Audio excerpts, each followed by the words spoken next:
Are you moved in Colombia just because of Maria? Sometimes it looks like that. You look sad, unhappy, and I hope I'm wrong. Anyway, I wish you guys to be happy wherever you go. Gosh. Hola, ¿qué tal? Yo soy Cody. It's been a while. It's been a while since I've been in a video. I mean, I've been in some vlogs here and there, but as far as actually being in a video by myself, it's been quite a while. If you want to know why, I made a video a while back about that. It's right here, and we'll put a link in the description down below if you want to watch that video. Earlier this week, I posted a question for you all, and that was about if you had any questions for me about my Spanish or life here in Colombia. And yeah, so now in this video, I'm going to answer all those questions. So let's get started.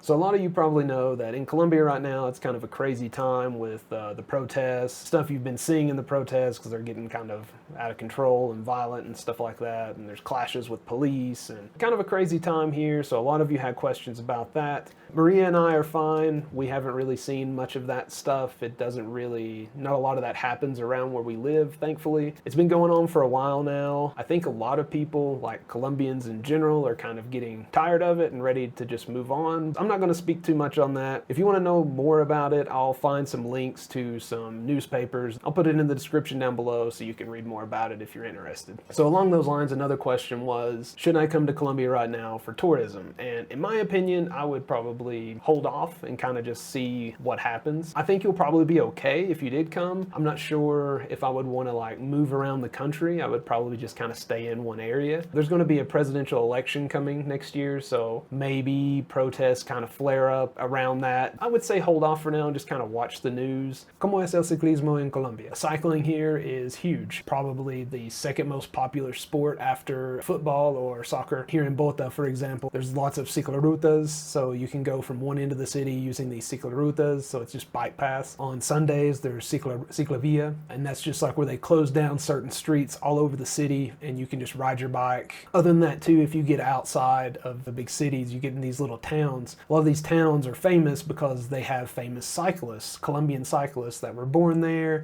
and so you see a lot of people out riding their bicycles there, up in the mountains and things like that. A good example of this, we went to Paipa, and it's a town. It's famous for its cyclists. Everywhere you looked, there were people riding their bikes. I mean, fancy bikes. They were all decked out. They looked like they were about to go do the Tour de France.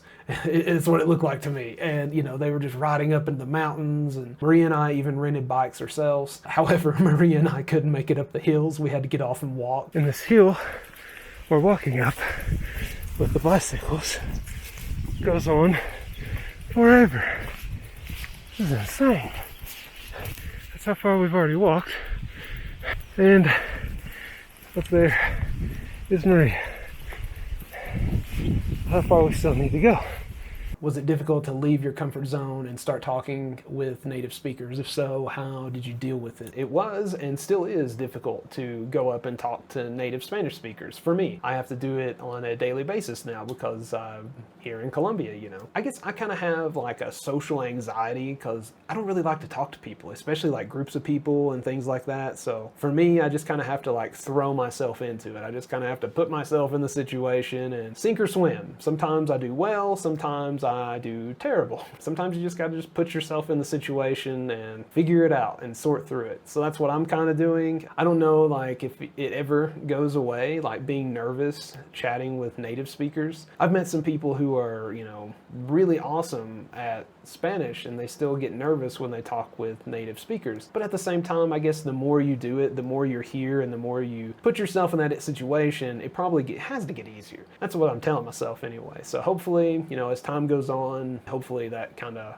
goes away. But yeah, it's not fun. I totally get it. Do you feel safe there? Any plans on expanding the family in the future? Any thoughts about that? Yeah, I totally feel safe here in Colombia. They have an expression here, it's like no dar papaya. What the heck does that mean? Don't go talking on a cell phone, walking around. Don't go walking around with a camera around your neck. You might be fine, but there is a chance too you're asking for trouble. So yeah, it is safe here, but definitely, use caution. caution. Don't go around like you're on vacation, like you're on a cruise ship or something like that. You know, be very aware of your surroundings. Any plans on expanding the family? No, I don't want kids. Maria doesn't want kids. So yeah, no kids in our future. The only thing we're going to add to the family is more street dogs. What is the food culture like in Colombia? Were there any products similar to what's sold in the US? Do you miss American food? As far as food culture goes, at least here in Bogota, you're going to find anything you can possibly imagine as far as food goes, from like Arabic food, Indian food, and it's actually really good. There's really great restaurants here, so if you're kind of like a foodie person, I think you're really going to enjoy, you know, the capital city here in Bogota.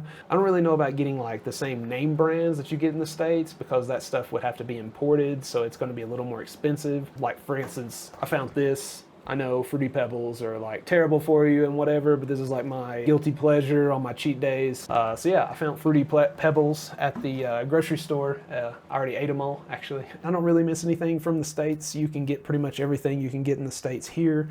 You know, like, you know, your hamburgers and hot dogs. And I do miss like Thanksgiving and stuff like that, because it's like impossible to get turkey here, at least, you know, like you would there in the States. Other than that, yeah, everything's the same, similar. You can find it. Are you moved in Colombia just because of Maria? Sometimes it looks like that.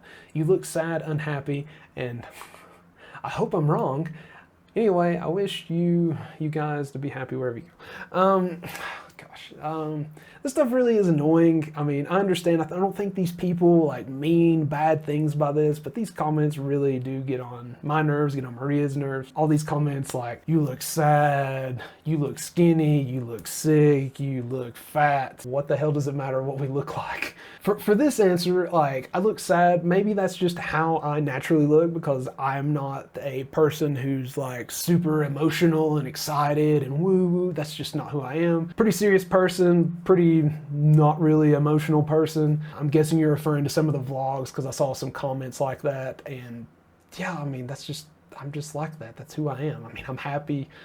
I'm fine. Anyway, as far as the move here in Colombia, am I here because of Maria? I mean, no. If I didn't want to move to Colombia, I would not move to Colombia. I wanted to move to Colombia. I'm happy here in Colombia. If I wasn't, I wouldn't be here. I mean, it's that simple. I mean, life is too short to be unhappy, so I would not be here. That's that simple. I don't know why people write comments like this. I mean, I know you probably meant something nice. You know, I'm not trying to beat up on you, but I mean, for goodness sakes, guys, like, cut it out with this kind of stuff. It's just ridiculous. But, you know, whatever. That's part of being on the internet, right? Everybody can say whatever they want, but, you know, whatever. En fin. Si podrías vivir en otra parte de Colombia, ¿cuál parte sería? Yeah, definitely. Oh, by the way, hello, Sharon. I'm pretty sure this is Sharon from Español Nusa, so shout out to Sharon. Definitely, I think I would probably want to go to like the Coffee Triangle and live there. We visited the Coffee Triangle, or one of the cities in the Coffee Triangle. I don't remember. Salento. And I just really liked it there. I don't particularly like hot weather, so like here in Bogota, it's kind of like eternal fall. So the coffee region is kind of like a similar climate. It's not exactly similar. So I would definitely probably do the Coffee Triangle. Are you more confident in your Spanish skills? Yes and no. It just kind of depends on the situation. So like the other day I went to the barber shop, got this, you know, fresh hairdo here, and I was chatting with the barber. Everything's going great. I was asking about his life, he was asking about mine, and we were just having a good conversation while I was getting my hair cut. And I was like, man, I'm like the Spanish master. I have got this down. I am awesome. And then he asked me something about cejas, and I was like, what in the world is he wanting to do? Like, I didn't get it. He was basically wanting to cut my eyebrows. He said they were too long. I didn't understand, and then eventually through, you know, trial and error, we figured it out. And yeah, so I got my eyebrows cut too, so that was kind of cool. I've never got my eyebrows cut. That was weird. Didn't know that was a thing. But anyway, so yeah, it depends on the day. Yes and no. Sometimes I'm confident, sometimes I'm not. It's like a roller coaster. This question is like wondering if I've ever kind of experienced anything negative towards being a foreigner here in Colombia. And no, I've not really experienced anything. I mean, the only thing you might run into is they might try to raise the price on you. Desde cuando enseñé español? I am not the Spanish teacher. That is the other part of the channel. That's Maria. She's the Spanish teacher. I am the Spanish student. Come on, get with the program, Mohammed. No, I'm just kidding. No, I'm not the Spanish teacher. I never claimed to be a Spanish teacher, never planned to be a Spanish teacher. I'm just a Spanish student. I'm probably the worst Spanish student, I would say, ever, according to Maria. But yeah, that's it. I'm just a Spanish student. No Spanish teacher here. That's Maria. Other part. I remember when you felt a bit negative about Spanish and had to take a break. Have you managed to turn that all around now? If so, do you have any advice for people that feel frustrated when learning with the learning process? So what he's talking about is that video I mentioned at the beginning. Put a link in the description description if you wanted to watch that. It's kind of why I kind of got fed up with Spanish and tired of Spanish and stuff like that. I haven't really managed to turn that completely around yet. I'm still kind of struggling with it myself, even though I'm living here and my whole life is in Spanish now. As far as advice for people who are frustrated, I totally get it. I totally feel you. We've had people who send us emails and things like this all the time talking about how you're frustrated. One thing that I can say that's kind of reignited the fire to learn Spanish was I've tried to find things that I enjoy and try to put a Spanish spin on it. What the heck do I mean by that? I really like mixed martial arts. It's not something that I've really ever done as far as taking classes. I've had a few here and there. Here in Colombia, I found a guy who teaches Muay Thai. I meet with him 3 times a week. He teaches me how to do Muay Thai kind of boxing and stuff like that. I actually have like some nice bruises on my elbows because he taught me elbows yesterday. Not only am I learning Muay Thai from him, but I'm also learning Spanish. I'm learning new words from him. I'm learning slang, just different expressions. And it's kind of reignited that fire for me to learn Spanish because I want to be able to communicate better with him. I want to know more about some of the techniques so that I can do it better. You know, generally just talk with him about stuff because sometimes like he'll tell me something and it just goes right over my head and I don't understand anything.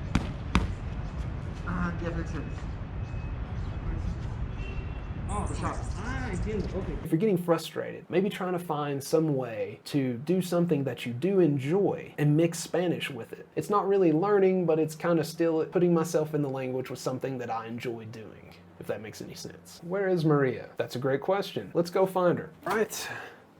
Maria. There's Maria. So there you go.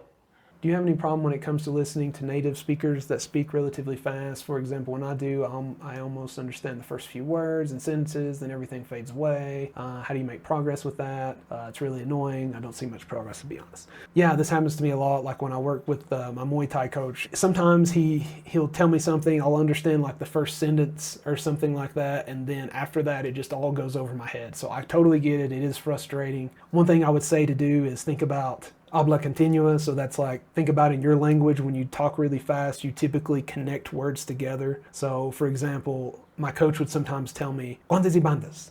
And I'm like, what? What did you say? He would say it faster than me, obviously, but he was telling me to put on my guantes y mi bandas. So the bands, so the, you know, like the hand wraps that go around your hand, and then the boxing gloves. They're chaining words together, and sometimes it sounds like it's one word. So a really good way to help with that is, I mean, it's just exposing yourself to more native Spanish speakers and listening to that sound and try to catch those words that they string together. A really good way to do this that Maria says is listening to podcasts. She recommends Radio Ambulante. They tell like stories in Spanish and things like that from native Spanish speakers. And they also have an app. It's called Lupa. With that app, you can find the transcripts of the podcast and you can like click the words, see the translation in English. You can slow it down, speed it up, things like that. And we actually work with them, and we have a link in the description down below where you can get a discount off the Lupa app if you're interested. It's good stuff.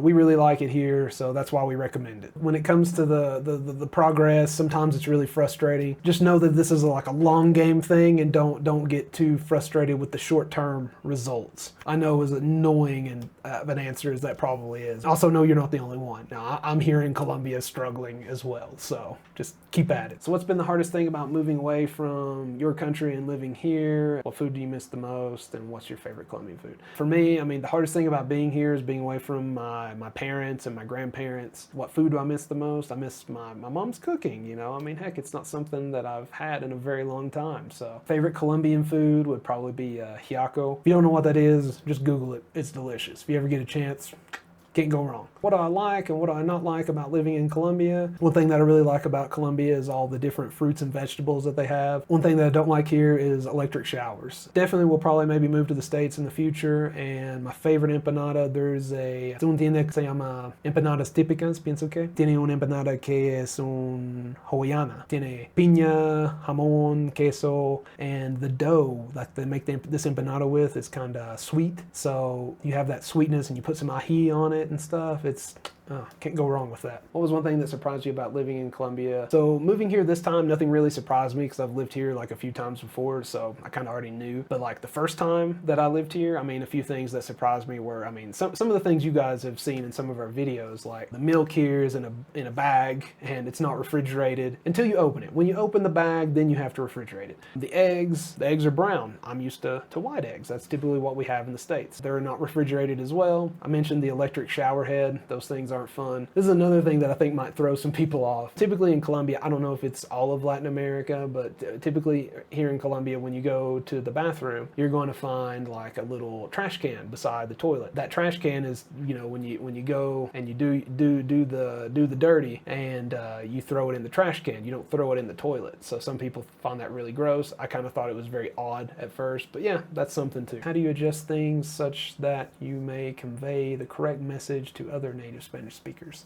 One thing I think a lot of us struggle with is we try to speak like we would in our native language, and sometimes we don't have the vocabulary to express ourselves in Spanish that we do in our native language. That kind of hinders you. So one thing that I've started doing is I've tried to think of other ways to say what I want to say, and I try to keep what I'm trying to say in Spanish as simple as possible, because when you start trying to use this big fancy colorful language, sometimes it just doesn't work. Try to keep it as simple as possible, and then if worse comes to worse, there's always the acting. Start acting it out, use your hands and kind of get your point across. I do this a lot with my Muay Thai coach. If I don't understand something, I start to act it out and kind of try to explain it with my hands, and typically I can get my point across. So yeah, there's that. I've been feeling discouraged lately, thinking about that I wasn't making much progress, and then I read this post in Spanish without thinking and understand. King Robert, I totally feel you on this. I've had this happen to me several times. I'll be down in the dumps, kind of like, oh man, you know, my Spanish is terrible. Oh, I'm never going to learn this. It's so frustrating. I should just give up or something. And I'll go out to the street and just be walking the dog or something like that. And I have no idea why, but I get stopped constantly for people asking me directions. I've had people pull up beside me in their car and ask me for directions, people on their motorcycles. The other day I was just standing there and this soldier came up to me and asked me for directions. The crazy thing is I understand what they're saying, and I'm actually able to tell these people where to go, because typically it's stuff, you know, in where I live in my barrio. Yeah, and I just tell them where to go. And then after that, I'm like on such a high. I'm like, oh man, I got this, you know, heck, this person just came up to me randomly and asked me for directions and I told them where to go. I just feel really good about myself. So I totally relate to that. You just got to keep at it. I mean, it's kind of this frustrating thing, you know. I get it. I get it. What is the most difficult thing you found while learning Spanish? Everything.